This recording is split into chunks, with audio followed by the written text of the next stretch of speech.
Good afternoon, everyone. I am joined by the woman who needs no introduction. To my right, the Commissioner of the Department of Health, Judy Persicelli. To her right, the former state epidemiologist, another familiar face, and COVID-19 response medical advisor, Dr. Eddie Bresnitz. Great to have you both. Eddie, nice to have you back. To the guy to my left, needs no introduction, the Superintendent of the State Police, Colonel Pat Callahan. We have Jared Maples, Director of the Office of Homeland Security and Preparedness, Chief Counsel Paramil Garg, and a cast of thousands. As we noted on Monday in response to a question, the Departments of Health and Education were working together and reviewing the latest CDC guidance with regard to classroom configurations as our schools continually reopen. Based on that review, the Department of Health is today releasing its revised guidance for local health departments for K through 12 operations. Judy will give a much more detailed report on today's guidance, but I wanted to hit on a couple of the broader points. First, if masking and frequent hand washing can be maintained by students and educators and support staff in a classroom, then full-time in-person instruction can begin with the distance between students within that classroom reduced to 3 feet. This updated social distancing guidance applies to all elementary grade levels across all levels of community transmission risk. It also applies to middle and high school grades at low and moderate risk levels. In communities where the rate of transmission is listed by the department as high, 6 feet to the maximum extent practicable will remain the recommended standard social distance for middle and high schools. The guidance reiterates that for all schools, regardless of grade or risk factor, 6 feet of distance is critical in indoor common areas when masking is not an option, such as when students are eating and drinking in the school cafeteria.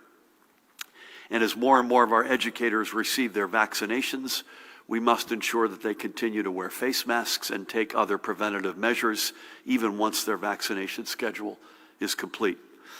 There are further recommendations and guidance that Judy will review in a few minutes. With this guidance being released, I reiterate what I said here last week. Now is the time for all of our schools to meaningfully move forward with a return to in-person instruction, whether it be full-time or through a hybrid schedule. The strong safety protocols to help prevent in-school spread that have been in place since August will remain in place. And that is because, overall, they have been quite successful. The number of cases linked to in-school spread since August 1st is 890. That is fewer than 0.2% of all the cases that we have recorded in what is now closing in on the past 8 full months. And this guidance comes as more of our district's charter and Renaissance schools and special needs schools continue to trend toward in-person instruction. You can see on the slide this morning, 143 schools or districts are currently open for all in-person instruction. That accounts for roughly 97,000 students. Another 534 are open for hybrid instruction, and these schools and districts add up to slightly more than 833,000 students. This means that more than 2/3 of our 1.35 million students are back in their classrooms in some form. Further, roughly 121,600 students are in 44 districts that are implementing a mix of in-person, hybrid, or all remote learning. We don't have an exact tally, but it is safe to assume that a significant percentage of these students are back in their classrooms, either part-time or full-time. Each day when I get this, Judy, I take that last group and I cut the number in half and add it just as an approximation to the either hybrid or all-in. If you do that, I did the math this morning, you get to 73.2%, making that of all of our kids are either in hybrid or full-time in-person instruction. This leaves roughly 302,000 students in 90 schools or districts who remain in full-time remote learning. These students have now been out of their regular classrooms for more than a year. We know there has been learning loss in these scenarios especially. We are working directly with these districts and through their local health departments with this guidance today to get these students and educators safely back into their classrooms and back to in-person learning. And I remain thankful to Judy and her team, as well as to Acting Education Commissioner Dr. Angelica Allen McMillan and her team for their work. And I will say this, we all recognize this has been an extraordinarily stressful school year. I mentioned learning loss, especially with the all-remote kids, but there's been learning loss up and down the state and across our country. And I applaud everybody who's associated with this school year, whether they be educators, parents, kids themselves, superintendents, staff, other leadership for everything they're doing to try to get to the right place. I regularly make it my business over the past number of weeks calling mayors, superintendents, union leadership to thank them for what they're doing and to encourage them further to get as safely and responsibly back in person as soon as we can. Next up, unrelated but importantly, I have a quick announcement which I hope should provide a relief to some residents who have received their federal American Rescue Plan funds. Working alongside both the New Jersey Bankers Association and the Cross-State Credit Union Association, and with numerous financial institutions directly, we have secured support from 49 banks and credit unions to protect the rescue payments being received by New Jersey residents from being garnished for past debts or overdrawn accounts. We expect more financial institutions to sign on to this agreement. To aid in this effort, I am issuing an executive order exempting stimulus payments under the American Rescue Plan from garnishment by creditors and other debt collectors. Our bottom line is that the American Rescue Plan is for the American people, not the banks and creditors. We want residents who have received funds to be able to put those funds to use as they deem necessary. We don't think that's an out-of-line desire, and we are pleased that numerous banking institutions agree with us. And again, I want to extend my thanks as well to Marlene Caride and the Department of Banking and Insurance for their assistance in providing this extra measure of relief to our families. Now let's turn our attention to our latest numbers. We continue to move tens of thousands of shots into arms every day, and our dashboard, Judy, I'm showing as of this morning, 3,638,002 total doses administered into arms. And nearly 1.3 million individuals are now fully vaccinated because either they've received their second dose of Pfizer and Moderna, or they have received their single dose from Johnson & Johnson. We can also report that our federal retail pharmacy partners, CVS, Rite Aid, and Walgreens, have vaccinated roughly 34,500 educators across 370 educator-specific clinics since March 5th. We know many others are being vaccinated at our mega sites and other points of distribution statewide, but I do want to give a shout out to our pharmacy partners. We know, folks, there is still a lot of pent-up demand for vaccines. We are hopeful that we're now entering into the last week before our supplies begin to grow significantly and that we can open up many more appointment slots. But make no mistake, we are making significant progress every day. We remain among the top states in terms of our distribution.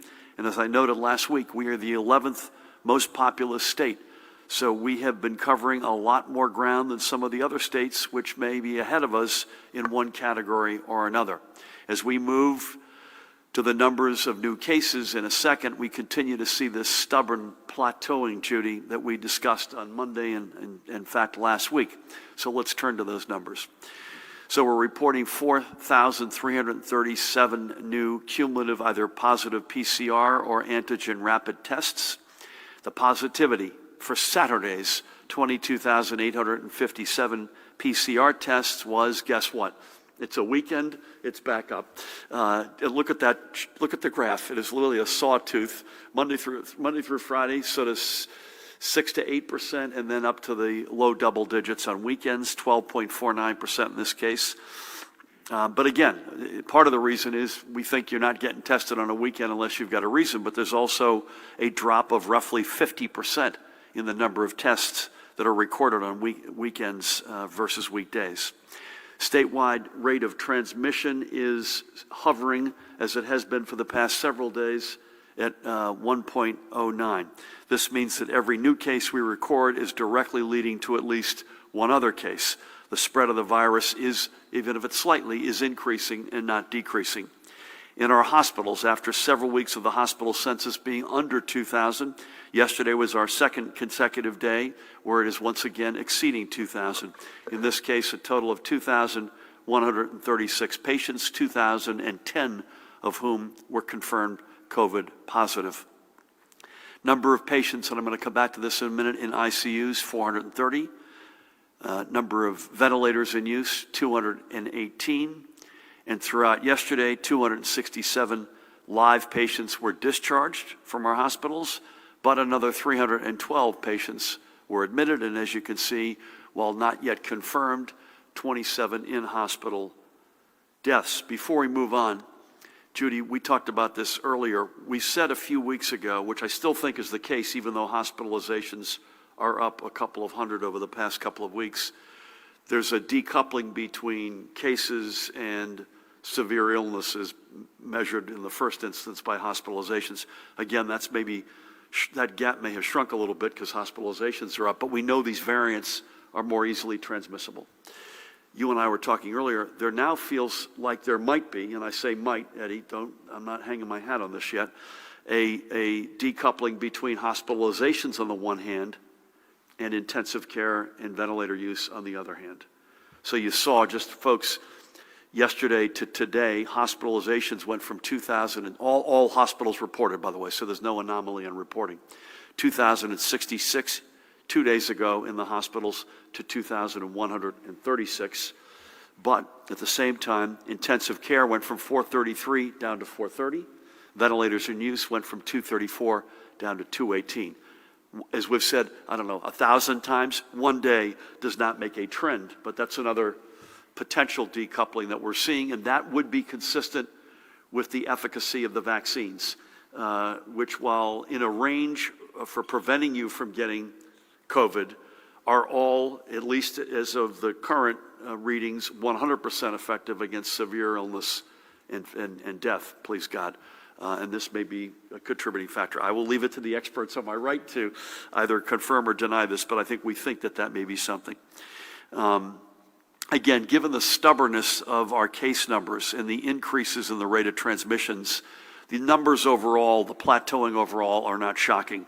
But more than anything, they speak to our need to keep wearing our masks, keeping social distancing, washing our hands with soap and water, and using common sense. Take yourself off the field if you've been exposed. If you don't feel well, get tested at the right moment. And by the way, all of this even if you've been vaccinated. We need to slow the spread and to ensure rather that our hospitals will not get anywhere near the danger zone before we can take any further steps to reopen. Only all of us together control the direction in which these numbers move. We know there is tremendous pandemic fatigue. Who the heck could blame you? We've got it up here ourselves. But we need to keep up, folks. And with the weather warming, which is a good thing, and more vaccines into arms, another really good thing, we need to move more of our activities outside, but continue to be vigilant. It's why we have been as cautious and as methodical as we have been in our reopenings, in our increases of capacities, which we want to continue to pursue. But we cannot put in jeopardy the extraordinary progress we have already made. So balancing all of that is our job number one, and that's just not our job number one, it's all of us collectively together. Today, with heavy hearts, we must report another 28 losses of life confirmed from COVID-19. It brings, as you can see, the total confirmed loss of life to 21,757.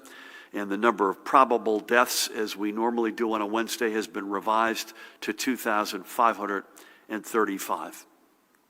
With that, let's take a couple of minutes and honor the lives of several more of those who we have recently lost. We begin today by honoring that guy. That is, what is that? Not a bouffon. What do you call that?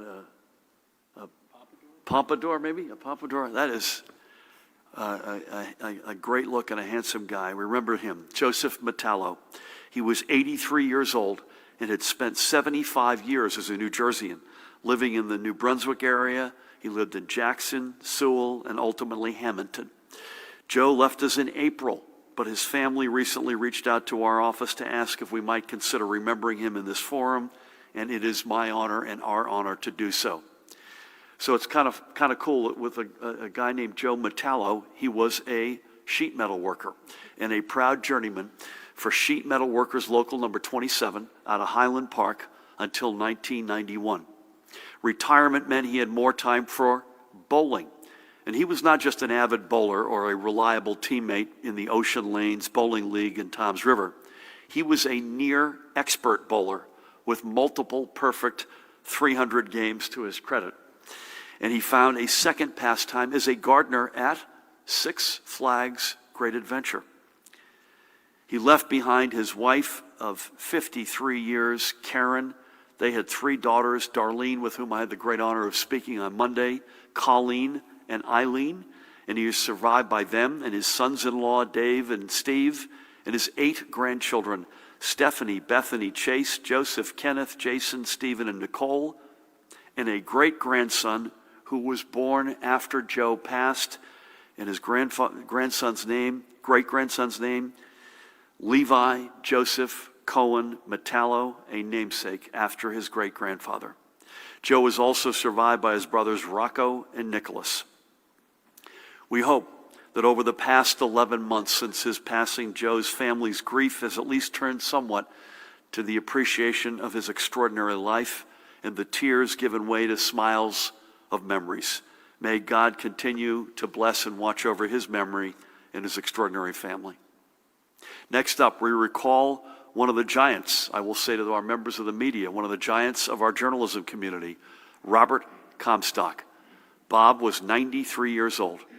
He was born in New York City, but moved to Ridgewood at the age of 3 in 1930. At the age of 10, he got a job as a paperboy for the Ridgewood News in the journalism bug bit. He enlisted in the Navy after high school at the very end of World War II, and after serving our nation, he returned home and promptly enrolled at Rutgers University to pursue a degree in, you guessed it, journalism. Bob had a love of theater, appearing on a CBS radio competition where he got to perform and even share an onstage kiss with Barbara Stanwyck. Now, perhaps I'm with Judy and Eddie as the only people either in the room or watching this program who will have any memories of Barbara Stanwyck. She was one of my favorites, one of the great American movie actresses. He spent his summers working, Pat, I'm not sure, you may have as well. He spent his summers working the public relation lines for Summer Stock in Corning, New York, which further exposed him to many other entertainers. Bob made his newspaper career at the Bergen Record, becoming a mentor to many.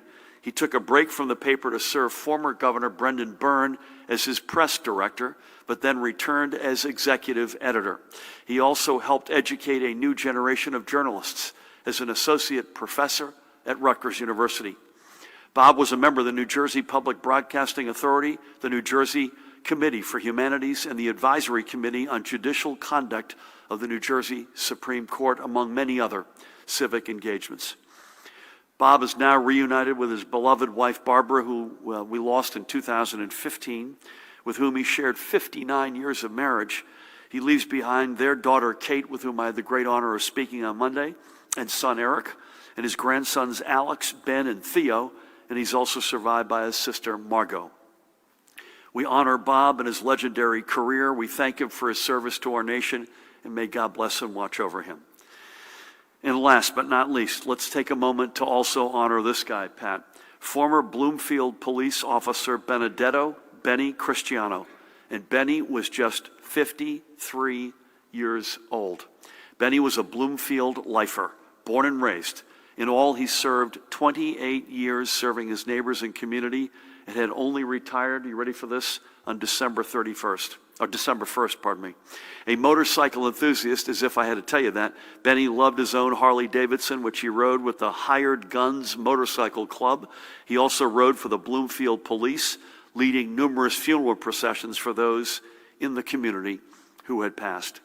He had a heart of gold and was a loving and compassionate father and husband. He also shared that compassion as a regular volunteer for the Special Olympics. Benny leaves his wife, Julie, with whom I had the great honor of speaking on Monday, his daughter, Lindsay, with whom I had the great honor of speaking on Monday as well as with Lindsay's mom, Jackie. Keep Lindsay in mind on July 30th of this year, which she will turn 16, bless her. He also leaves behind his stepchildren, Christopher and Mario. He is also survived by his father, Benedetto Sr., as well as by his sister Donna and nieces Nicole and Lauren, and a great-nephew Mosino, among many other aunts, uncles, cousins, and dear friends. We thank Benny for his career of service to the community of Bloomfield. May God bless and watch over him and all who he leaves behind. We've now lost, when you add up the total of confirmed and presumed, we have lost a total of 24,292 members of our New Jersey family. It's just jaw-dropping, and we honor each and every one of them. Next, switching gears. A couple of weeks back, we highlighted the efforts of the Holly City Development Corporation to help downtown Millville and its small businesses weather the pandemic. Holly City was the participant in the Department of Community Affairs Neighborhood Preservation COVID-19 Relief Program, overseen, of course, by none other than our great Lieutenant Governor Sheila Oliver. And that program has directed grants into Millville and 18 other communities across the state. One of the Millville businesses benefiting from this partnership and grant program is Wildflower Vegan Cafe, which was started by that guy, Eric Nyman, as a lunch truck in 2010. Within a year, Eric was successful enough to outgrow his truck and move to a permanent brick and mortar presence. And for the past 10 years, Wildflower has been an anchor in the Glasstown Arts District. They are, by the way, 501 North High Street, not 501 North High Street, in that Glasstown Arts District, particularly with the glass heritage and history in Millville, is a really, really cool part of Millville. Always paying it forward, Eric and Wildflower are also, I'm having a hard time saying Wildflower, are also partnering with a local nonprofit to open a community center for restaurant job training, a project that will also allow them to feed even more people. So through the Neighborhood Preservation Program, Eric received a grant to upgrade his restaurant with a COVID-compliant HVAC unit that will allow him and his team to stay open and working. He was also able to stay current on his utilities and rent, and he partnered with Holly City in both their small business gift card program and to improve his own online marketing. I had the great opportunity to catch up with Eric on Monday. Among everything he is going on, which I thank him for the time, I know he's ready to help lead Millville out of the pandemic and into the future. I gave you the address, 501 North High Street, their website, not surprisingly, wildflowervegan.com. And finally, for today, to our Jewish community, as you prepare for Saturday evening Seder in the beginning of Passover, not only do we wish you a blessed and happy Passover, we urge you to remember this cannot be as in years past. We are still in a pandemic, as we all know, and we cannot risk any family Seder from becoming an event where this virus spreads further. And by the way, we'll have the exact same plea and instructions and warnings for those celebrating Easter a week from this weekend. So, to those celebrating Passover, bless you. We wish you nothing but the very best, but please keep your Seder to just those in your immediate bubble this year, so we can guarantee that we'll be able to all gather together again next year, and we are completely confident we will be able to do that. And if it is possible where you live, also consider moving your Seder outdoors. I believe, Pat, the weather will be warm over the next few days, a little bit of precipitation, but largely warm. And we know if you're outside, we know you can gather more safely. This virus is less lethal outdoors than it is indoors. But again, to all who celebrate, blessings, and I wish you a Chag Pesach Sameach. So with that, please help me welcome the woman who needs no introduction, the Commissioner of the Department of Health, Judy Persichilli. Thank you, Governor, and good afternoon. As the Governor mentioned, the Department will be releasing revised guidance based on CDC changes to help local health departments assist their schools in providing safe environment for students and staff. Based on available data, in-person learning in schools has not been associated with substantial community transmission. Though outbreaks do occur in school settings, multiple studies have shown that transmission within the school setting is typically lower than or at least similar to levels of community transmission when mitigation strategies are in place in the schools. K through 12 schools should be among the last settings to close after all other mitigation measures in the community have been employed, and among the first to reopen when they can do so safely. Our revised guidance is intended to offer public health recommendations and strategies for local health departments regarding K through 12 school operations. However, schools that have implemented mitigation strategies that have allowed them to successfully open full in-person instruction may generally continue to follow those strategies. Local health departments should continue to use the COVID-19 Regional Risk Matrix, the CALI scores, when providing guidance for schools on actions they should take based on the level of COVID-19 risk in their region. In our updated guidance, we recommend full in-person instruction with a minimum of 3 feet of physical distancing between students maintained in classrooms for elementary schools across low, moderate, and high-risk areas, and for middle and high school when the region is in low and moderate risk level. When the region is in high risk, middle and high schools should maintain 6 feet of physical distancing to the greatest extent possible and consider in-person instruction if they are able to maximize physical distancing of 6 feet or more. We are recommending this additional space for middle and high school students because they have a higher incidence of transmission than the younger children. Strict adherence to mask wearing should be enforced at all times. We continue to recommend 6 feet of physical distancing when masks cannot be worn, such as while eating or drinking. 6 feet of physical distancing is particularly important between staff members in school buildings and between staff members and students, or in common areas such as school lobbies and auditoriums, and also during activities when increased exhalation occurs, such as singing, shouting, band practice, sports, or exercise, even if masks are worn. Students and staff are still required to stay home when sick. Students and staff, unless fully vaccinated and asymptomatic, should stay home if they have been in close contact with someone with COVID-19 within the past 14 days. If someone in their household is being tested for COVID-19 due to illness, they should also stay home until the test result is received, unless they are fully vaccinated and asymptomatic. Teachers and staff who have been fully vaccinated should continue to follow current guidance to protect themselves and others, including wearing a mask, staying at least 6 feet away from others while in the community, avoiding crowds, covering coughs and sneezes, and washing your hands often. To reduce risk of transmission in schools, it is recommended that schools work to improve airflow to the extent possible, to increase circulation of outdoor air by opening windows and doors when appropriate without posing any health, safety, or security risks, or using child-safe fans and exhaust fans, and also consider having activities such as classes or lunches outdoors when the circumstances allow. The recommendations provide information about the length of school exclusion, the role of testing, and steps to take to respond to suspected and known positive cases among students in schools and outbreaks identified in schools. Regional risk levels are just one tool that the local health departments and schools can use when assessing the COVID-19 risk. Local health departments have additional knowledge of COVID-19 in their jurisdictions that can inform local planning and response actions. The department has also recently updated its quarantine guidance.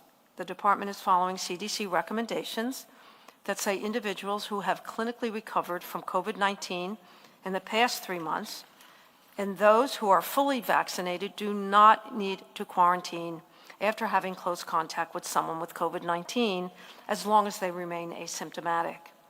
However, there are exceptions for high-risk congregate care settings. The best practice continues to be a 14-day quarantine period, but a shortened period of 10 days without testing or 7 days with a negative test collected at 5 to 7 days is sufficient in some cases where risk of transmission is low or moderate.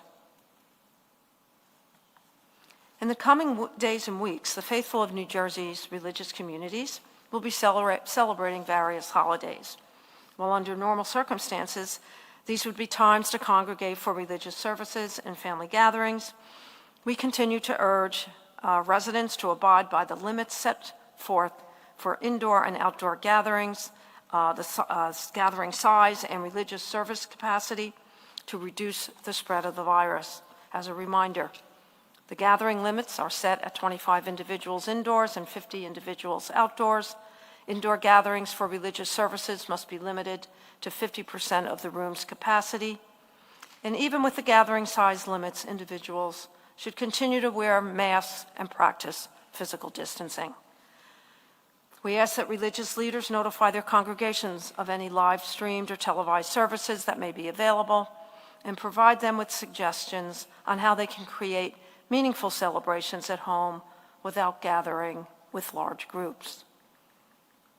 We also ask for their assistance encouraging their members and congregations to remain vigilant with mitigation efforts such as social distancing, masking, getting tested if necessary, and cooperating then with contact tracers. So moving on to my daily report, as the governor shared, our hospitals reported a slight uptick, 2,316 hospitalizations of COVID-19 positive patients and persons under investigation, with 430 individuals in critical care, and 51% of those in critical care are on ventilators. Thankfully, there are no new reports of multisystem inflammatory syndrome in children. There are 110 cumulative cases in our state. We are currently reporting a total of 415 reports of CDC variants of concern. At our state veterans' homes, there are no new cases among residents at the homes, and at our state psychiatric hospitals, there are no new cases among patients. The daily percent positivity as of Saturday, March 20th, as reported in New Jersey, is 12.49. The northern part of the state reports 12.47, central part of the state 13.56, and the southern part of the state 10.72. So that concludes my daily report. I do want to mention that this week is National Poison Prevention Week, and I want to acknowledge the excellent work of New Jersey's Poison Control Center to raise the awareness of poison prevention and reduce unnecessary emergency room visits by offering callers access to free, confidential, and medical advice. On top of their daily work throughout the COVID-19 response, they have helped and spoken to nearly 100,000 callers to answer their health questions. So stay safe, continue to mask up, socially distance, stay home when you're sick, get tested, and remember, for each of us, for all of us, please take the call. Thank you. Judy, thank you for everything. Thanks for the whole report, especially the depth of information about school guidance.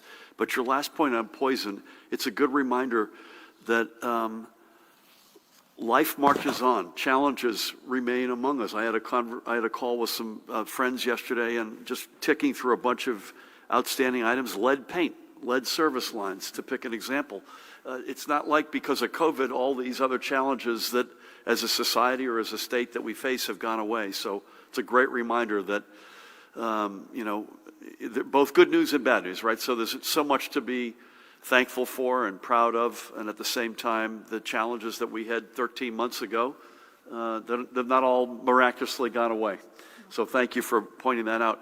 Pat, as I mentioned earlier, the weather's decent, a little bit of precipitation, but warmer, which allows us to get outside. Remember, folks, in a restaurant, there's no limit on capacity outside. There are social distancing requirements between tables, but the capacity limits are indoors, not outdoors. So the extent to which folks can get outside, whether it's celebrating a religious holiday or celebrating something or having dinner or whatever it might be. Would love to get a sense, Pat, of non-weather stuff, compliance, et cetera. Great to have you. Thank you, Governor. Good afternoon. Since we last met, there was just one executive order violation reported to the Rock.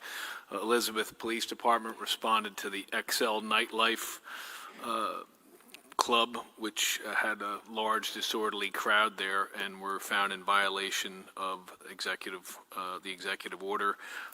And to your point, Gov, it is supposed to be very warm, almost 80 degrees on Friday. I think, though, with rain, and the weekend's supposed to be nice for the kickoff of Passover and Holy Week. So that's all I got. Got Palm Sunday on Sunday, in addition to First Seder, I guess, on this weekend as well. So to everyone, blessings to all. I think we'll start over here. Sam, is that you?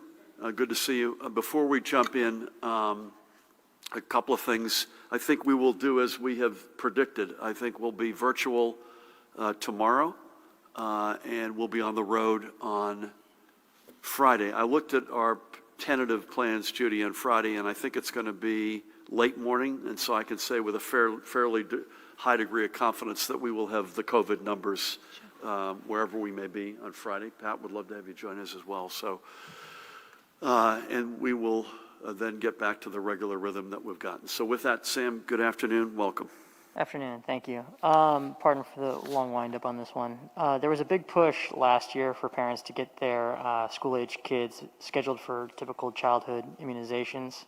Those dipped a bit during the height of the pandemic. Could you get the mic closer, Dante? Sorry. Sorry, I threw the two masks a little hard. No problem. There was a big push last year to get kids their typical childhood immunizations. Those numbers dipped a bit during the height of the pandemic.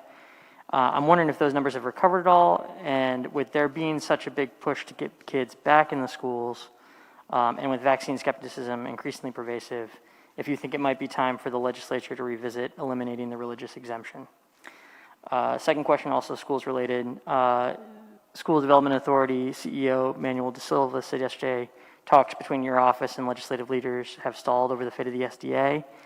Also, with schools set to reopen and major infrastructure and ventilation projects left unfinished, what are your plans for the SDA, and how are districts supposed to fund much-needed renovations?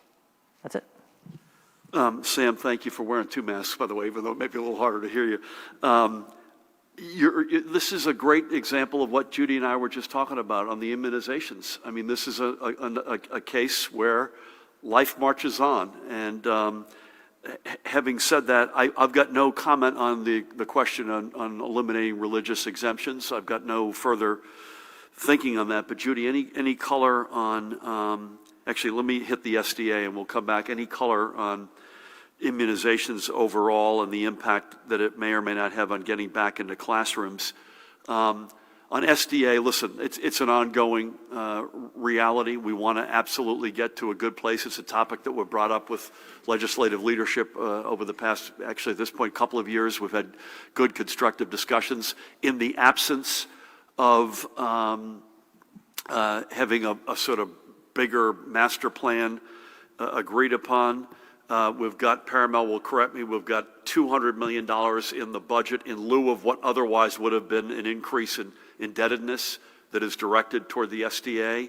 And I think we've got $75 or $80 million in the budget as well for emergency repairs, that otherwise would have been bonded, but money that we can, assuming the budget is approved, can go right to the point of attack. So we're not sitting around on our hands on that front, awaiting a sort of broader multi-year solution, which we are committed to getting to with legislative leadership. Judy, any comment on immunizations as a general matter, or Eddie?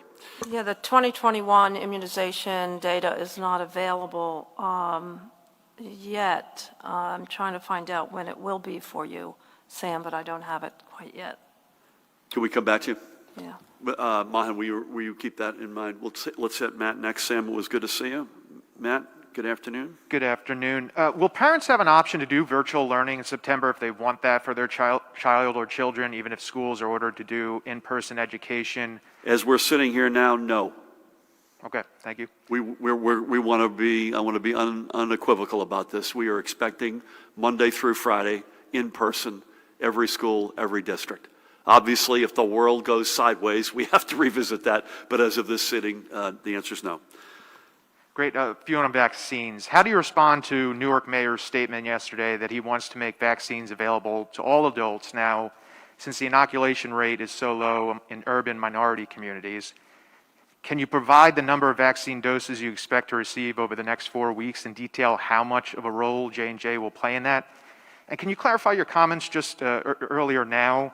You said that, I think you said that the goal was to have 4.7 million first doses in arms by May, as opposed to 4.7 million people fully vaccinated by May. Have you shifted? Is it now just getting that first shot in the arm? And lastly, from Karen Yee, how are vaccines distributed to each site? Is there a specific formula? If so, is that something that you could share, or is it more subjective? And if that's the case, could you explain how the process works and who's involved? Yeah. I was just on, Judy, you'll be happy to know, Joe D. and I were just back and forth. Essex County's done an extraordinary job. Judy can give you a little bit of color on that. If I implied 4.7 first doses only, that was not my intention. Our objective continues to be 70% of the adult population fully vaccinated. Either I may have meant it in a J&J context, in which case it is only one shot, and that's as soon as we can.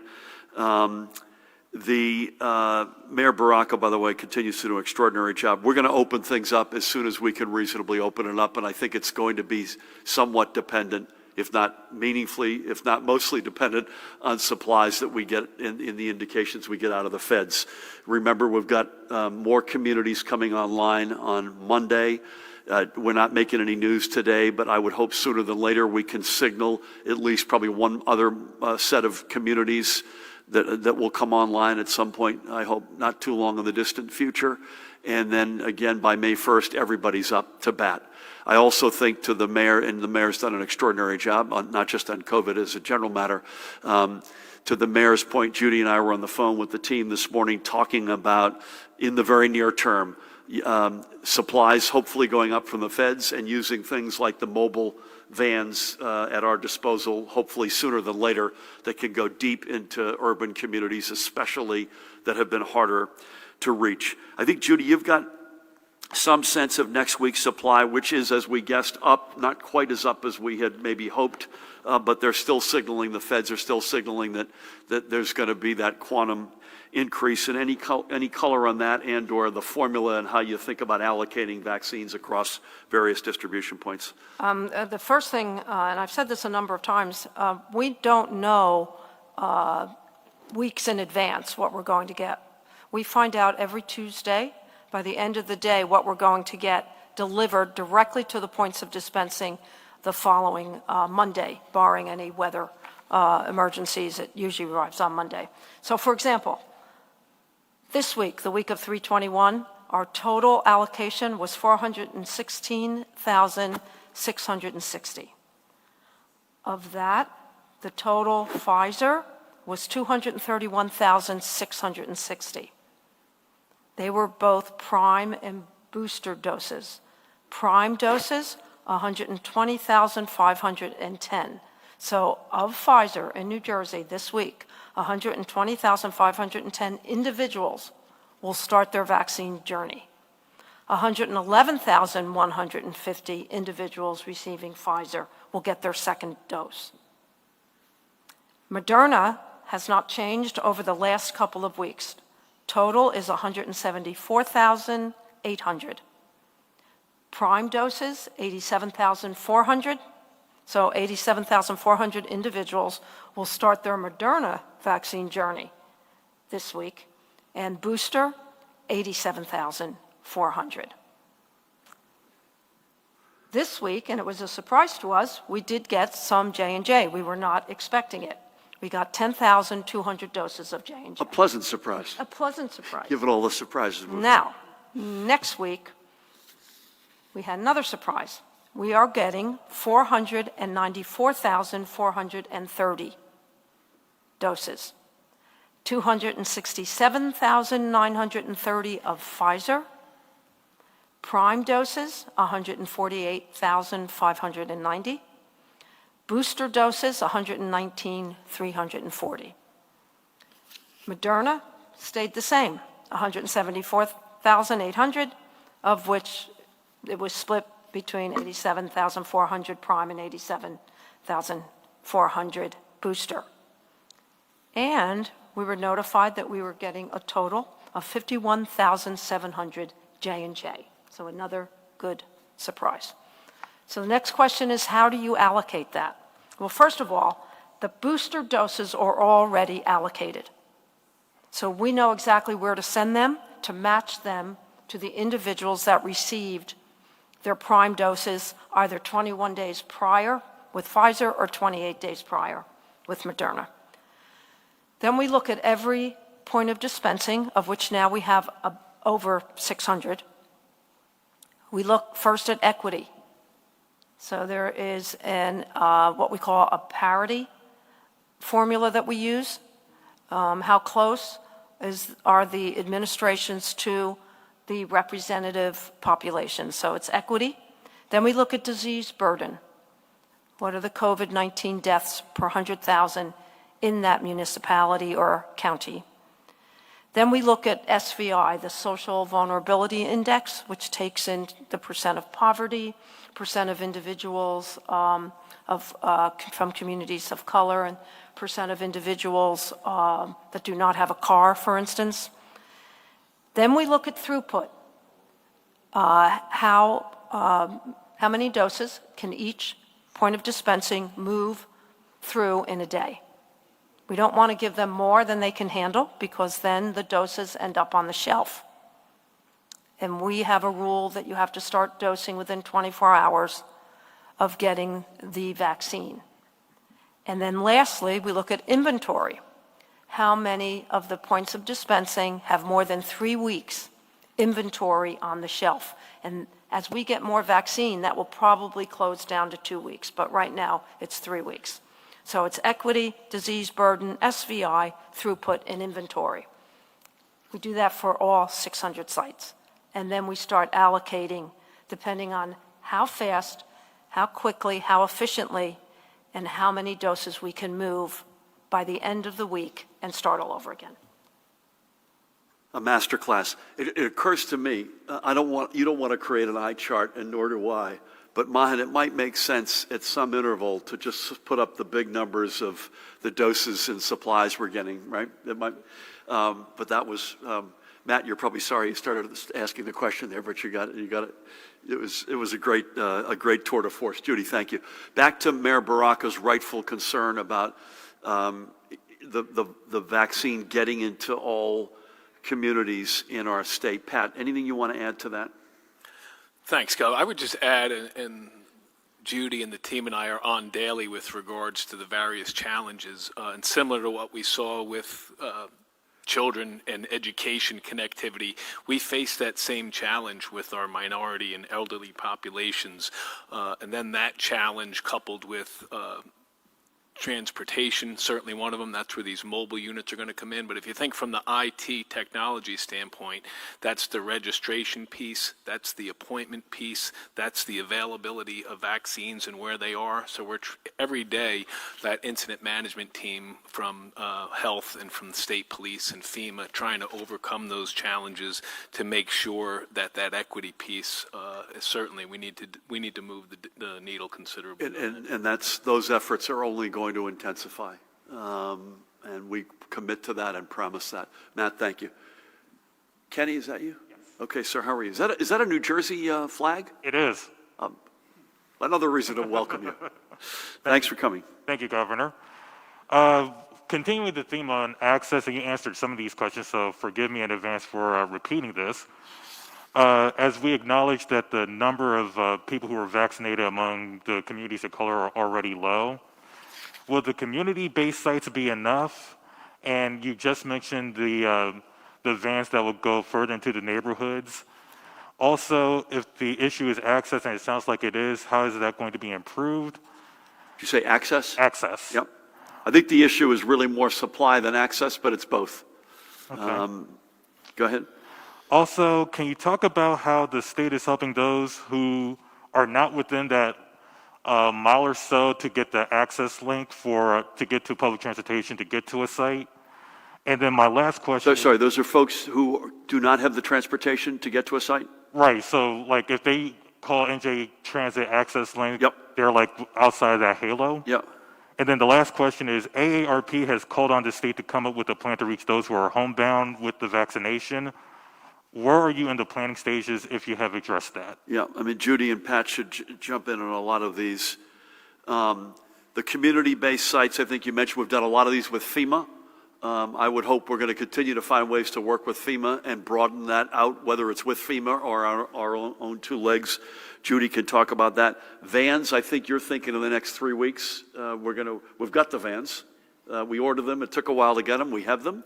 But Judy should come back to that. The question I think you asked, your third question is what do you do with folks who, is it access? And I added, I think it may be supply as well as access. I think all of these answers kind of get at that, but I want Judy to come back to that. What are we doing with folks, I think you said, who had no transportation and then separately homebound? So sort of similar, two sides of the same coin. And again, that's begun to some extent. Remember the J&J vaccine, one shot, regular refrigeration, don't have to cold chain storage in the latter, and in the former, don't have to keep track and record of when you have to come back for your second dose, allows us a lot more flexibility to take the vaccine to the community. And again, we're still, while the J&J numbers this week and next are better than we thought, I'm going to just ballpark this, Judy, I'll bet you we've gotten 150 to 200,000 doses in total of J&J since the beginning, something like that. We've gotten 3 to 4 million Moderna Pfizer doses. So we need all supplies to go up, but the J&J piece of this, especially in terms of our ability to get the vaccine to people. Judy, on any of the above, do you want to weigh in? Sure. Let me start with the vans. We call them the triplets. We have 3 vans. They got delivered last week. We are working on getting them licensed because the vans have to be licensed under a healthcare facility to be able to give the vaccinations. We are going to put a van out for testing because you don't need to be licensed to do testing through the van, just to get one of the vans on the road and see how it works. Our goal is to go deep into communities, park the van, hopefully with J&J doses, be able to vaccinate individuals. Our goal overall in the state is that everyone will be within a 15-minute walk or a 20 to 30-minute drive to a vaccine site. So there should be no reason why someone cannot get access to a registered vaccine site. Accordingly, we've learned through our pop-ups that our percentages of individuals from communities of color increase exponentially when we're in a community center, when we're in a church. So FEMA has helped us with that. We've had a number of those what we call pop-ups throughout the state, and we will plan more, hopefully with FEMA or with the state in collaboration with local health departments. That is the best way to get deep into communities who otherwise have a digital divide, cannot register, have some disabilities that cannot bring them to a larger site. And that brings us to the homebound. We are working with the Department of Human Services to identify as many homebound individuals as possible, and our local health departments who are authorized to go into homes, along with VNAs and community health agencies. We will be working with them. Some of them have already done pilots going into the home to vaccinate the homebound, both with either Moderna or J&J. So what else? Listen, I would make 2 comments. First of all, Tammy was today at the Bethune Community Center in Jersey City, where you and I were a couple of weeks ago. Great example, doing extraordinary work. Mayor Fulop and the whole team there are aces in terms of, again, right in the middle of the community, right on MLK Boulevard. Secondly, there's no denying, and I don't think any of us would say this, that we are not where we want to be as it relates to equity. So we, as a general matter, don't have enough supply. That's beginning to correct itself. And we're proud of the record we've got so far of getting shots in arms relative to the supply we've got. But that's an overall contextual reality for everybody. But as it relates to equity, this is a work in progress. There's no question about it. But we will get there. We commit that period, full stop. And again, I don't want to pin it all on J&J, but the J&J supply is the bigger game changer. That allows us a flexibility that we just don't have with Pfizer and Moderna. Thank you. Please, good afternoon. Afternoon. Governor, for you and Commissioner Persichelli, a new study from the New England Journal of Medicine finds vaccination of healthcare workers resulted in a major reduction of COVID-19 cases among those who received both doses, even with a surge of the UK variant. Does that jive with what you're seeing amongst New Jersey's healthcare workers and healthcare settings? And also on vaccines, any response to the request from Senator Menendez to re-examine the vaccine allocations to Hudson County to address what he called lagging vaccination rates there? And I know you just spoke at this at length, but are you confident that the allocation process the state has in place allows for equitable distribution? And then finally, for you or Colonel Callahan or Director Maples, NJ Spotlight News was contacted by business owners concerned about social media posts allegedly made by Patriot Party New Jersey. It calls on residents to participate in maskless shopping this Saturday at Freehold Raceway Mall. Has the administration been made aware of these posts, and have they been verified? If so, how are you advising these owners and employees to handle the situation? Thank you. Let me go through these one at a time, and we got Eddie President's here. We got to bring Eddie in from the bullpen, Judy, to make sure he gets his money's worth. But I think your question on the first one, New England Journal of Medicine, healthcare workers who had so they're fully vaccinated, both doses, and the conclusion was that it worked even against the variants. And how does that square with our data? I think it squares quite well with our data. Eddie, but over to you. I don't know that we have specific data looking at the sort of the baseline, if you will, of peak of cases amongst healthcare workers back in last spring, a year ago now almost. And so I don't know that we've actually had that data to see whether there's been a trend downwards. Obviously, the healthcare workers were in the first category of eligible people in our Phase 1A, and to a large extent, at least certainly hospital-based workers got vaccinated as well.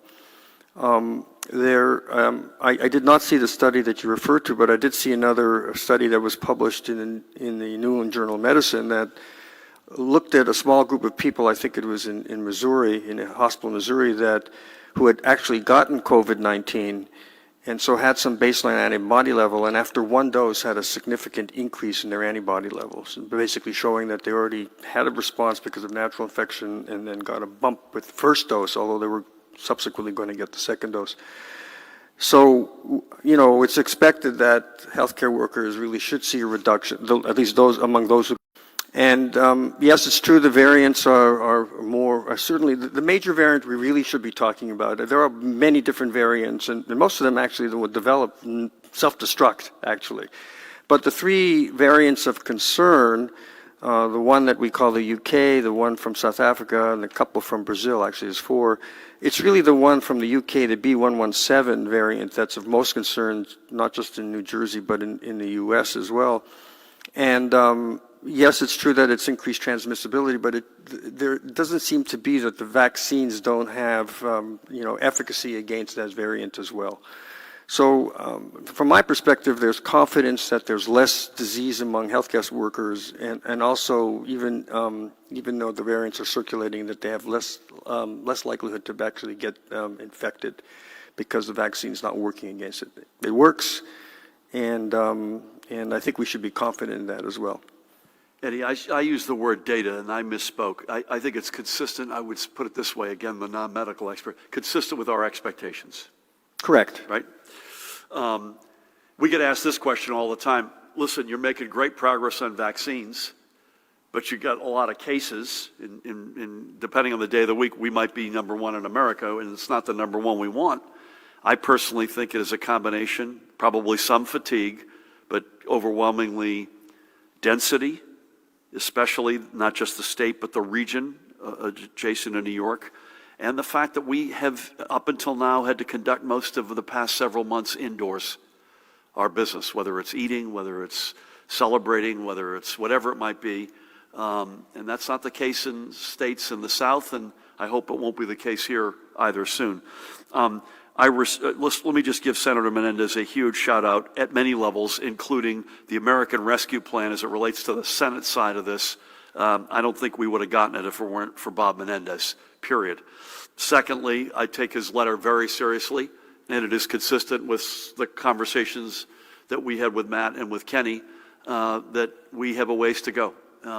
And I think Hudson and Essex County, I believe this is correct, are both the number 1 and 2 densest counties in America and the number 1 and 2 most diverse counties in America. So we take that letter very seriously, and it is not inconsistent with our sense, and it's certainly another reason why, as I said, we're not telling you we might. We will get to all corners, especially the hard-to-reach elements of our urban communities over the next period of time. Not only are we aware of this ridiculous flyer that's gone around about maskless shopping, but I am personally aware of it and extremely unhappy about it. Having said that, I'll turn to the experts on my left, Pat, and then I'd like Jared Maples to come in briefly on the heels of Pat. Thank you, Governor. Yes, to the Governor's point, we are aware of it. Our Regional Operations Intelligence Center staff, in collaboration with Director Maples' shop, County Prosecutor's Office, local law enforcement, aware of it. We have not formulated it yet, but if we did, guidance would probably be two-pronged. It would go not only out to law enforcement, but to store owners. And our early initial overview was in a time when businesses have been struggling to put them in a position that they may have to close their doors seemed hard to fathom for us, but I'll... And also, they're not law enforcement, and to put them in a position, the overwhelming amount of whom have been doing, Pat, the right thing for day in and day out now for 13 months, and make them be the guy or gal at the door that has to say to some knucklehead who's trying to make a political statement that actually you can't come in, therefore you lose the business, and or you get into a confrontation. That's the last thing we need right now. Jared, having said that, I feel like Khrushchev pounding the table with my shoe here, so over to you. To reemphasize, we completely agree. Something else that very few of us will remember, Dave. Yeah. And the state police and OHSP were in lockstep, as we always are with these issues. Two quick points to emphasize. One is this really does show the importance of reporting through the system, whether it be the local police department or through our See Something, Say Something campaign, so I want to emphasize that. And then also our direct connectivity with critical infrastructure partners like malls, like the stores. We maintain an almost daily contact with all of them, so yes, we are in constant coordination and communication with law enforcement and the private sector. Thank you for both of those. We'll come down to Dave here if we can. I know our time is running short, but we can't cut you guys off. We got 2 more folks to get to. Thank you. This is sort of a follow-up to Matt's question. He did steal my question again regarding the vaccine supplies, so I will be asking for a formal investigation by the State Attorney General's office. That being said, Governor... You guys have to take that outside, please. You have, in the last couple of weeks, talked about, this quantum leap of vaccine supply. Would you say that next week, we're expecting nearly 500,000 doses, this is the beginning of the quantum leap? And with regard to the Pfizer vaccine, a couple of weeks ago there was discussion about it does not necessarily need to be kept at ultra-cold storage temperatures. Could you, perhaps, Commissioner or Dr. Eddy, talk about what are the megasites doing in terms of when they receive either Pfizer or Moderna supply? How are they keeping it cold? Is it just dry ice? Do they have super cold freezers there? And how long do they keep the vaccine? And then finally, you guys mentioned the hospitalizations are up slightly while the ICUs and the ventilators are down a bit, and this may reflect that we have more vaccinations going on, people are protected from severe illness. But if you're so sick that you go to the hospital, isn't that severe illness? So I guess the question becomes, when should somebody go to the hospital? Under what situation? What kind of symptoms do you need to have now to be able to say, boy, I better go to the hospital? Thank you. I'll give you a couple of quick thoughts, and then we'll turn it to Judy and Eddie, and we'll be brief just because the clock is working against us. Judy, what was your total for next week on vaccines? 494,400. Yeah, so it isn't quite the quantum leap that I had anticipated, but it is certainly going in the right direction. Yeah. The sense we're getting, and it's a sense from the feds, that number is only going up. And then I think in fairness to them, they don't want to give us some level and then not have the confidence that they can continue to meet that level week in and week out. To the best of my knowledge, we're still doing ultra cold chain with Pfizer at all of our locations, but Judy should come in on that. And then the question of when you should be hospitalized, I would just say as an amateur answering this question, it's the same reasons as it was 3 months ago or 6 months ago, but we know a lot more than we did then. So with all the above, Judy, anything on ultra cold chain and or Eddie on when folks should get hospitalized? Pfizer's only allocated to those sites that have the ultra cold chain at this point. Our hospitals, the main retail pharmacies, and some mega sites have on-site ultra cold chain refrigeration. As far as severe illness is concerned, in order to be admitted to a hospital, you have to have a severity of illness and an intensity of service. Anecdotally, from our CEOs, who I meet with on a regular basis, patients rightfully are coming to the hospital when they see a dip in their O2 saturation that needs to be monitored carefully on the hospital side, and that would be considered a reason to admit someone. Trying to get ahead of the disease. And we haven't said this in a while, but the monoclonal antibodies and the speed with which one reacts if they test positive continues to be a game changer. Am I right, Eddie? Yeah. I mean, this issue of hospitalization has two parts to it. First of all, somebody has to have symptoms and then seek medical care, and then the decision to hospitalize somebody is made by the clinical staff, usually the health provider, the physician, and often in the emergency department, but it could be from the clinic as well. And but the first thing is, if somebody's got symptoms, they need to get tested. Make sure that that they basically have confirmation of diagnosis. If they fall into the eligibility category, then they need to contact their physician or local hospital and see whether they can get monoclonal antibody. The earlier, the better. So when they do have symptoms and they qualify, they really should seek getting monoclonal antibody. And then, generally speaking, those are only for outpatients. The monoclonal, that's the indication. They go home. They're given advice about what to monitor, how they feel, shortness of breath, cough, and anything like that. And if it gets worse, they're advised to come back to the institution. And then there's a clinical decision. As the commissioner mentioned, O2 saturation is one piece of it, but I don't know that all people are being monitored at home with O2 saturation these days. But it's really how they feel. And then within the hospital setting, let's say in the emergency department, they'll measure O2 saturation. They'll probably do a chest x-ray.